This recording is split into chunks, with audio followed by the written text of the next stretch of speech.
Hello, नमस्कार, आदाब, सत श्री अकाल और अस्सलाम वालेकुम। मैं हूं मोहम्मद अहमद काज़मी, लेकर आया हूं आपका पसंदीदा कार्यक्रम आपके रूबरू। इस कार्यक्रम में हम बहुत से अहम मौज़ूआत पर, इश्यूज़ पर कुछ बड़े लोगों से आपकी मुलाकात कराते हैं। अभी जो दुनिया भर में वो सियासी मसला भी हो गया, मज़हबी मसला भी, वो ये कि फ्रांस में शार्ली हेब्दो के ज़रिए जो कार्टून छापे गए पैगंबर मोहम्मद सल्लल्लाहु अलैहि वसल्लम से मुताल्लिक़, और उसके बाद जो पूरी दुनिया में एक तरह से तहोबाला बायकॉट फ्रांस और अलग-अलग किस्म के रिएक्शंस आ रहे हैं। उस सब के बीच में इन सब हालात को समझने, जानने के लिए मेरे साथ खास मेहमान हैं जनाब प्रोफेसर अख्तरुल वासी साहब, जो सदर हैं मौलाना आज़ाद यूनिवर्सिटी जोधपुर से, और प्रोफेसर एमिरेटस हैं जामिया मिलिया इस्लामिया नई दिल्ली में।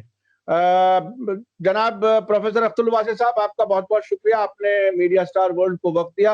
आप ये बताइए कि इस वक़्त जबकि पूरी दुनिया में जश्न ईद मिलादुन नबी का माहौल था, और उससे कुछ ही दिन पहले ये सिलसिला शुरू हुआ, और साथ-साथ कुछ अरब मुल्कों के इज़राइल से ताल्लुकात भी नॉर्मल होने का सिलसिला चल रहा था। इसको आप किस तरह से देखते हैं? आप इस पूरे मामले को किस तरह से देख रहे हैं? जी, सबसे पहले तो काज़मी साहब मैं आपका शुक्रिया अदा करता हूँ कि आपने याद किया और आपके तवज्जुह से आपको और आपके तमाम नाज़रीन को और सामईन को मैं ईद मिलादुन नबी की मुबारकबाद पेश करता हूँ, और बल्कि जश्न सादिक़ैन जो है उसकी मुबारकबाद पेश करता हूँ। यानी नबी करीम अलैहिस्सलातु वस्सलाम जो सादिक़ व अमीन हैं, और उन्हीं के खानवादे के चश्मो चिराग जो इमाम जाफ़र सादिक़ हैं, ये उनकी पैदाइश का महीने हैं। मैं उसके लिए आप सबको मुबारकबाद पेश करता हूँ। जहाँ तक आपके सवाल का ताल्लुक़ है, ये बात बिल्कुल सही है कि एक ऐसे वक्त में जब नबी करीम अलैहिस्सलातु वस्सलाम का जश्न विलादत आलम इस्लाम मनाने जा रहा था, दुनिया भर के मुसलमान मनाने जा रहे थे, उसी वक्त ये मसला क्यों उठाया गया। दूसरी बात यह कि एक ऐसे वक्त में जब बज़ाहिर आलम इस्लाम की तरफ से दुनिया को अमन व खैर सगाली का एक तरह से पैगाम दिया जा रहा था, इसराइल से ताल्लुकात की बहाली के ज़रिए यूनाइटेड नेशंस, बहरीन, सूडान की तरफ से, उस वक्त ये चीज़ें करना जो है एक तरह से किस तरह मुनासिब हो सकता है और उसका क्या जवाब हो सकता है। तो मेरा कहना ये है कि असल मसला ये है कि इस सूरत हाल को बेसिकली उन लोगों ने जन्म दिया है जो कि सारी दुनिया को एक इंतशार और बहरान में मुब्तला करना चाहते हैं, और इसमें इन सबके सरखेल इस दफ़ा अमेरिका फ्रांस के सदर बने हैं, जिन्होंने इजहार राय की आज़ादी के नाम पर उन कार्टूनों को जो एहानत रसूल के का सबब बने हुए हैं और एहानत रसूल के लिए बनाए गए हैं, उनको एक तरह से उनका दिफा किया है। मैं इसको सियासी भी मानता हूं और मजहबी भी मानता हूं, लेकिन मजहबी से ज्यादा इसको सियासी मानता हूं। वजह यह है कि दुनिया में फ्रांस की गिरती हुई साख को बहाली के लिए और उस पर से फ्रांसीसी अवाम की तवज्जो हटाने के लिए क्या फ्रांस के सदर ने ये इसकी आड़ ली है, इस बात को हमें जानना चाहिए। जहां तक उनका मामला इजहार राय की आज़ादी का है, मैं उनसे कहना चाहता हूं और उनके आपके तवज्जुह से सारी दुनिया से कहना चाहता हूं कि इजहार राय की आज़ादी का कौन मुखालिफ हो सकता है। लेकिन जैसा पहले भी मैं अर्ज कर चुका हूं, वो ये कि इजहार राय की आज़ादी का मतलब किसी को गाली देना नहीं हो सकता जी। जी, जी। और इसी तरह से एक बात और समझनी चाहिए, हर शख्स को फिजा के अंदर अपनी छड़ी घुमाने की इजाजत है, हुँ, लेकिन वो आजादी उसी हद तक है जहां से दूसरे की नाक शुरू होती है हुँ, हुँ। जी। आप इजहार राय की आजादी को बेमहाबा इस्तेमाल नहीं कर सकते। हर आजादी किसी पाबंदी के दायरे के अंदर ही काम करती है, और इस बात को हमें मानना चाहिए। दूसरी बात जो मुझे अर्ज करनी है वो ये कि हम हर तरह के तशद्दुद के खिलाफ हैं। जो तशद्दुद इस सिलसिले में हुआ, हम उसकी तायीद नहीं करते बल्कि उसकी मजम्मत करते हैं।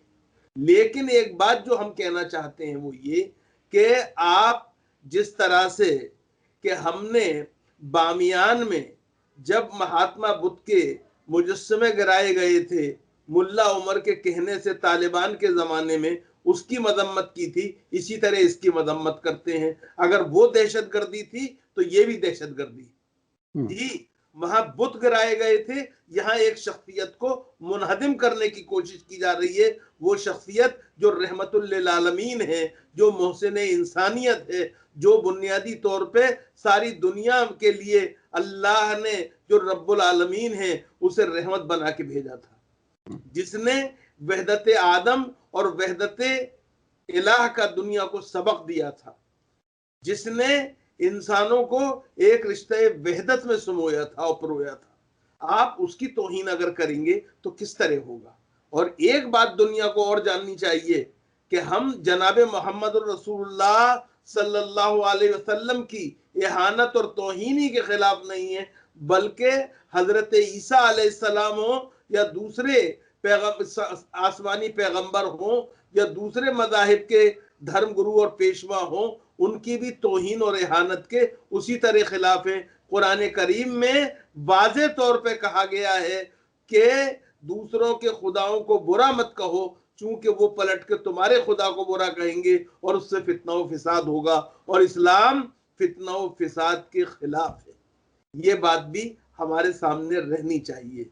हमें दुनिया को ये बताना चाहिए कि एक ऐसे वक्त में जब बदाहिर आलम इस्लाम के बाद ममालिक खैर सगाली का हाथ बढ़ा रहे हैं, अमन और आश्ती की बातें कर रहे हैं, आप इस तरह के कार्टून बना के, इस तरह के इश्ताल अंगेज बयानात देकर, इस तरह की कोशिशों की तायीद और हिमायत करके दुनिया को एक आजमाइश में डालना चाहते हैं। जी जी जी। अच्छा, मैं आपकी तवज्जो दिलाना चाहता हूँ, कुछ लंदन में अरब जो अरबी जबान में अखबार छपते हैं उनमें, और यमन के जो अल हुसी जो ऑर्गेनाइजेशन है जो आजकल जंग में, बहरहाल सऊदी अरब के खिलाफ जंग जवाबी कार्रवाई में मशरूफ है, उनका कहना यह है कि मैक्रों इजराइल के दुमछल्ला बने हुए हैं, उनके कहने पर ये उकसाने का काम किया है। तो ऐसे वक्त में जब वो, जैसा कि आप कह रहे हैं कि वो अमन का पैगाम दे रहे हैं मुस्लिम ममालिक, ऐसे वक्त में ये हुआ, तो ये आखिर क्यों ऐसा, इसका मकसद क्या हो सकता है? देखिए, ऐसा है कि मुसलमानों को कॉर्नर करने की हर मुमकिन कोशिश हो रही है। मुसलमान जो हैं, अगर दुनिया में अमन इत्तेहाद हो जाएगा, अगर दुनिया के अंदर खैर सगाली का माहौल होगा, तो बुनियादी तौर पे वो तमाम कुव्वतें जो फिस्ताई हैं, इस्लाम दुश्मन हैं, मुसलमान दुश्मन हैं, बल्कि इस्लाम और मुसलमानों से ज़्यादा दुनिया में इंसानियत की दुश्मन है, अमन की मुखालिफ हैं, उनके लिए जगह नहीं रहेगी। इसलिए ये काम किया जा रहा है।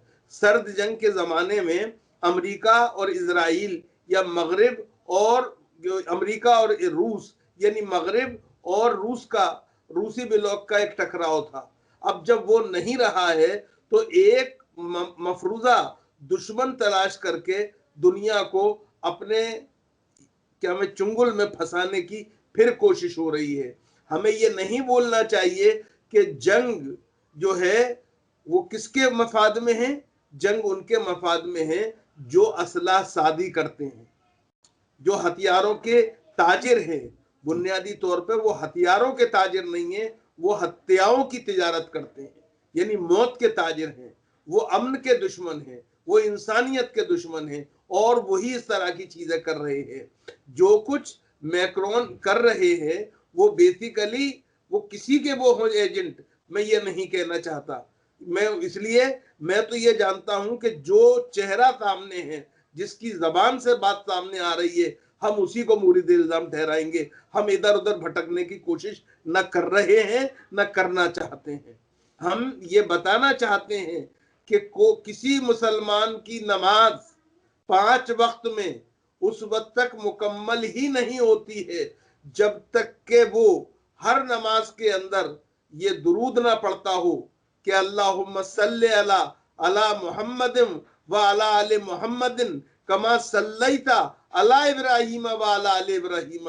हम इब्राहीम की औलाद की बात करते हैं, इस्माइल की औलाद की बात नहीं करते हैं। और इब्राहीम की औलाद में हजरत मूसा भी आते हैं, हजरत याकूब भी आते हैं, हजरत दाऊद भी आते हैं, हजरत सुलेमान भी आते हैं, हजरत इसहाक भी आते हैं, और सब आते हैं, हम जैसा के जानते हैं। तो इसलिए बुनियादी तौर पे मुसलमानों का मामला जो है वो तो ये कि ये सब इन तमाम अंबिया जो हैं इनकी मोहब्बत, इनका एहतराम, इनकी इज्जत जो है हमारे ईमान का जुज़ है, और इसी तरह से जुज़ है जिस तरह जनाब में मोहम्मद और रसूलुल्लाह का जुज़ है।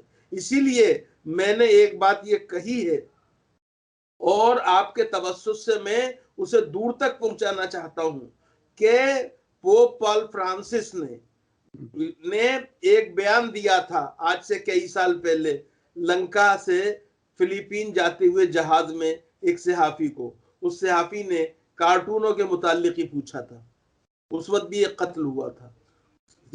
तो उस सहाफी ने पूछा कि क्या मैं होली पोप आपकी इसके बारे में क्या राय है। पोप ने जवाब दिया था, अगर तुम मेरी माँ को गाली दोगे तो तुम्हें मेरे घूंसे के खाने के लिए तैयार रहना चाहिए। मैं आज पोप पॉल फ्रांसिस की खिदमत में आपके प्रोग्राम के हवाले से ये गुजारिश करना चाहता हूं कि उन्हें वेटिकन में दुनिया के तमाम मुख्तदिर तरीन मजहबी रहनुमाओं की, मुख्तलिफ मज़ाहिब के रहनुमाओं की, जिसमें ईसाई भी हो, यहूदी भी हो, हिंदू भी हो, सिख भी हो, सब होने चाहिए, मुसलमान तो होनी चाहिए, जारी बात है। और वहां पर एक लाए अमल तय होना चाहिए, एक ऐसा कोड ऑफ कंडक्ट तय होना चाहिए कि किसी मजहब के पेशवा को, उसकी किताब को और उसके अकायद के ऊपर कोई हमला करने की किसी को इजाजत नहीं होनी चाहिए, क्योंकि दुनिया में अमन व अमान के लिए ये बहुत जरूरी है। और खास तौर पर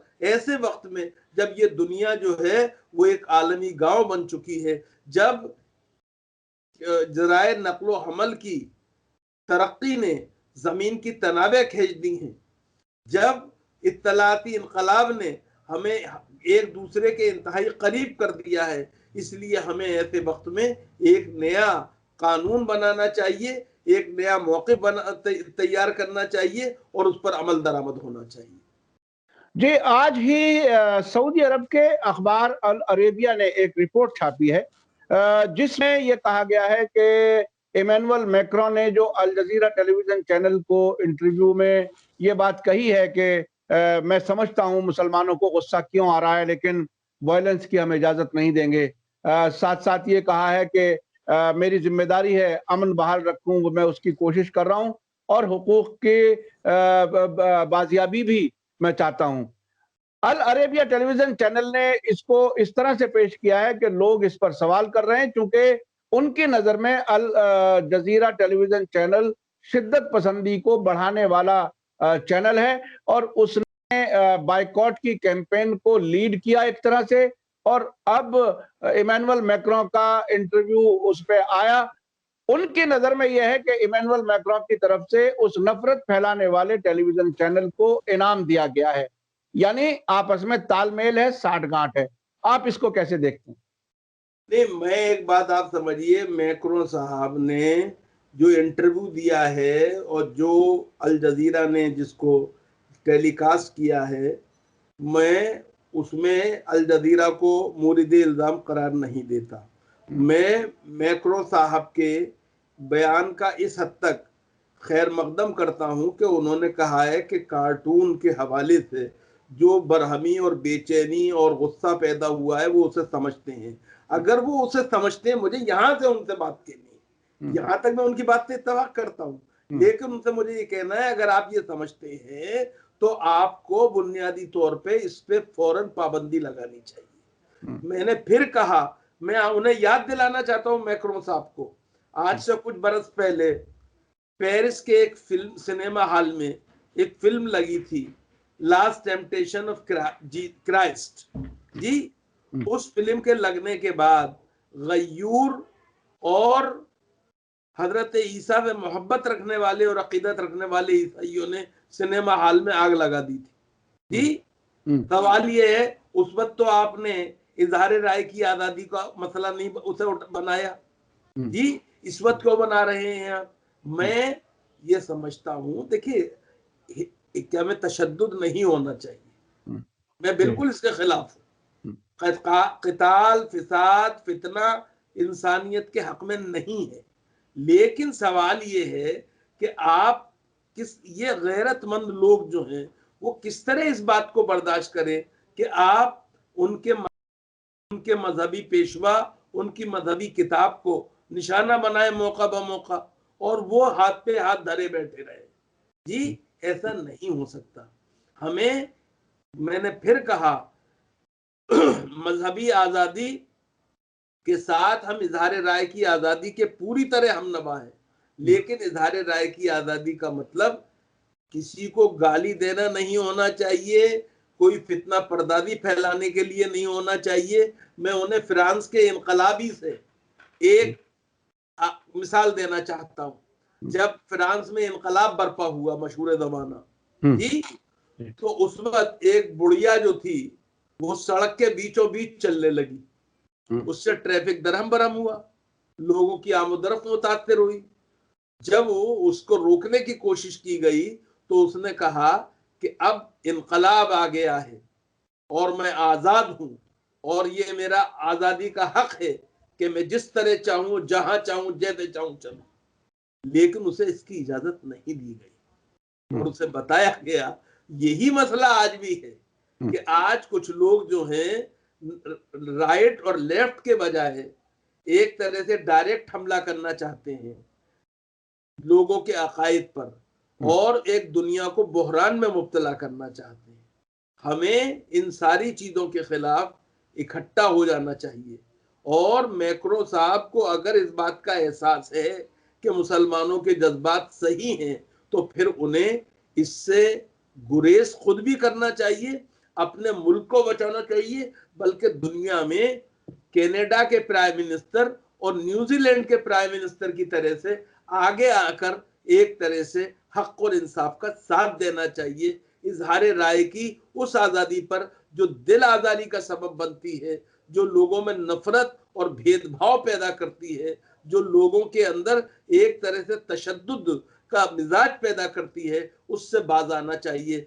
हम अगर वो एक तरह से एतदाल पसंदी का रास्ता इख्तियार करते हैं, सिराते मुस्तकीम को अपनाते हैं, वो अगर इजहार राय की आजादी को सही मानों में क्या में नाफिज करते हैं और आयत करते हैं, हम भी उनका साथ देने को तैयार हैं। और मैं फिर कहता हूं, इसके बावजूद जिस शिद्दत से मैं कार्टून बनाने दिखाने की मजम्मत करता हूं, उसी शिद्दत से मैं किसी इंसान के कत्ल की मजम्मत करता हूं। किसी इबादत गाह में कोई भी हमला करे उसकी इजाजत नहीं दे सकता।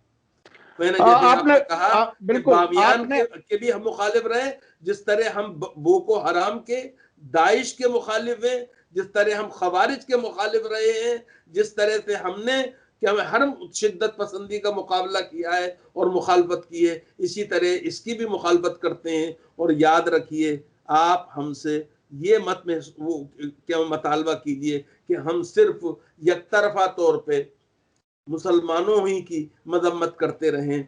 अगर कोई दूसरा भी गलत करता है तो हम ये चाहेंगे कि हम उसकी भी मजम्मत करें और आप हमारे साथ बराबर से शरीक। अच्छा, इस वाक़े के बाद में भारत में कुछ शहरों में प्रोटेस्ट हुए हैं, कुछ गली मोहल्लों में ऐसे पोस्टर जिसमें मैक्रों की तस्वीर है, उस पे जूते का प्रिंट है, वो सड़कों पर बहुत सी जगहों पे चिपकाए गए हैं। बांग्लादेश में भी बहुत बड़ा प्रोटेस्ट हुआ है और हो रहे हैं अभी। पाकिस्तान वगैरह से भी बहुत खबरें हैं, वहाँ तो उनके प्राइम मिनिस्टर इमरान खान ने काफ़ी सख्त रुख इख्तियार किया है, तकरीबन उसी तरह से जैसे तुर्की के प्रेसिडेंट रजब तैयब एर्दोगान ने किया है। आप उर्दू हिंदुस्तानी समझने वाले लोगों को पैगाम के तौर पर आखिर में क्या कहना चाहिए? मैं सिर्फ ये कहूंगा कि याद रखिए, ये कोई नया वाकया नहीं है।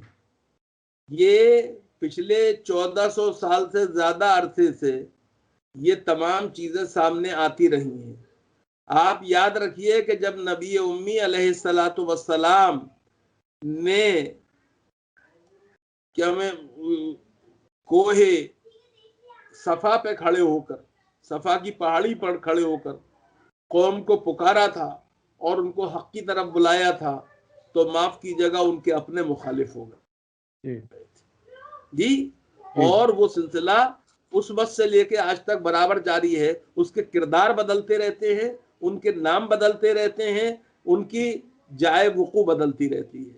बकौल इकबाल सतीजा कार रहा है अजल से ता इमरोज, चिराग मुस्तफवी से शरारे भूले। हमें इस पर बहुत ज्यादा परेशान नहीं होना चाहिए, हमें सब्र तहम्मुल से काम करना चाहिए। अल्लाह अपने रसूल की अजमत का खुद मोतरिफ है, वराफाना ला का जिक्र कह के उसने उनके नाम को बुलंद किया है। माफ कीजिएगा, आसमान पे अगर कोई थूकने की कोशिश करे तो वो आसमान की तरफ नहीं जाता, खुद उसके ऊपर आके गिरता है। इस बात को समझना चाहिए। और एक बात और समझनी चाहिए, अल्लाह के रसूल सल्लल्लाहु अलैहि वसल्लम के उसवे को अपनाना चाहिए। और याद रखिए, अफो दरगुजर का मतलब बुजदिली नहीं होता है। अफो दरगुजर का मतलब बुजदिली नहीं होता है। याद कीजिए, हम किस नबी उम्मी और किस नबी रहमत के मानने वाले हैं। वो जिनको मक्के से गुजरते हुए सड़क पर एक बुढ़िया मुस्तकिल उन पर कूड़ा फेंका करती थी, लेकिन आपने कभी उसका बुरा नहीं माना। मगर जिस दिन कूड़ा नहीं फेंका गया उस दिन आप तशवीश में मुब्तला हो गए। और गालिब के अंदाज में अगर मैं उसकी आपके सामने पैकर तराशी करूं तो बिल्कुल इस तरह से आपने उसके छज्जे की तरफ देखा और कहा वाह हसरता कि यार ने खींचा सितम से हाथ हमको हरी से लज्जत आदार देखकर। और आप परेशान होकर उसके घर में गए, ऊपर जाके देखा तो बुखार में बीमार पड़ी हुई थी। आपने उसकी तीमारदारी की। वो समझ रही थी कि आज गर्दन दबा देंगे, आज सारे बदले ले लेंगे, लेकिन आपने बदला नहीं लिया बल्कि उसकी तीमारदारी की खिदमत की। आप याद कीजिए, जब आपको क्या मैं ताइफ के अंदर आपकी एड़ियां लहूलुहान कर दी गई थी, फरिश्ते ने कहा था हम इन दो पहाड़ियों के बीच में ताइफ की पूरी आबादी को मिस्मार करने को के लिए भेजे गए हैं। आपने उसे रोक लिया था और अल्लाह से कहा था, ये अल्लाह, ये नहीं जानते कि ये क्या कर रहे हैं, इनके आने वाले लोगों में ऐसे लोग पैदा कर जो तेरे नाम लेवा हों। आपने शाबे अबी तालिब में अपने आप को और अपने साथियों को और अपने खानदान वालों को, खानदान बनु हाशिम को कैद करने वालों के लिए भी बद्दुआ नहीं की। हमें एक तरह से इस बात का ख्याल रखना चाहिए। मैं हमेशा कहता रहा हूं और मेरे कहने से कुछ नहीं होता है, ये अल्लाह और उसके रसूल का पैगाम और उसवा है कि दुनिया में अखलाक मुस्तफ़ा जो है वो उससे ही हम दुनिया को फतह कर सकते हैं। याद रखिए, इसके अलावा कोई दूसरा रास्ता नहीं है। हमें किसी की मुखालिफत में भी इतना अंधा नहीं हो जाना चाहिए कि मालूम हुआ कि उल्टा हमारे गले में मुखालिफत पड़ जाए और हम पे इल्जामात आने लगे। बल्कि हमें अपने रसूल की अजमत का फरेरा दुनिया में बुलंद करते हुए दुनिया को बताना चाहिए कि हम जान दे सकते हैं, लेकिन रसूल की तौहीन और इहानत को बर्दाश्त नहीं कर सकते हैं। जान देने की बात कर रहा हूं, जान लेने की बात नहीं कर रहा हूं, इसका ख्याल रखिए। असल बात यह है, मैं नबी करीम अलैहिस्सलातु वस्सलाम के सिलसिले में आसमान से आती हुई इन सदाओं को कभी फरामोश नहीं कर सकता और कोई मुसलमान फरामोश नहीं कर सकता। अल्लाह खुद कह रहा है कि मोहम्मद से वफा तूने तो हम तेरे हैं, ये जहां चीज है क्या लोहो कलम तेरे। बहुत बहुत शुक्रिया जनाब प्रोफेसर अख्तरुल वासे साहब। मैं अपने दर्शकों से बताऊं कि प्रोफेसर अख्तरुल वासे साहब एक लंबे अरसे तक जामिया मिलिया इस्लामिया के इस्लामिक स्टडीज के हेड रहे हैं और एक लंबा तजर्बा है पूरी दुनिया में घूमते रहते हैं, तजुर्बात बहुत हैं, सभी मज़ाहिब को नज़दीक से देखा है और जो बात आपने कही कि माफ़ करने से इंसान कमज़ोर नहीं होता और रसूल सल्लल्लाहु अलैहि वसल्लम का जो किरदार है, हमें उसे अपनाना चाहिए और कभी शिद्दत से जवाब नहीं देना चाहिए। मैं समझता हूँ इससे बेहतर पैगाम नहीं हो सकता दुनिया के लिए। आपका बहुत-बहुत शुक्रिया प्रोफ़ेसर साहब, आपने मीडिया स्टार वर्ल्ड को वक़्त दिया। मैं दर्शकों से कहना चाहता हूँ कि हम अक्सर हमेशा ये कोशिश करते हैं कि जो सब्जेक्ट्स हैं, जो इश्यूज़ हैं, उनको गहराई से समझने के लिए अपने से ज़्यादा जानकार लोगों से आपको रूबरू कराएँ, मुलाकात कराएँ। इसी सिलसिले में हम फिर आगे फिर किसी और मौके पर प्रोफ़ेसर साहब को हम ज़हमत देंगे, बात करेंगे। इसी के साथ बहुत-बहुत शुक्रिया, धन्यवाद। जय भारत, जय हिंद।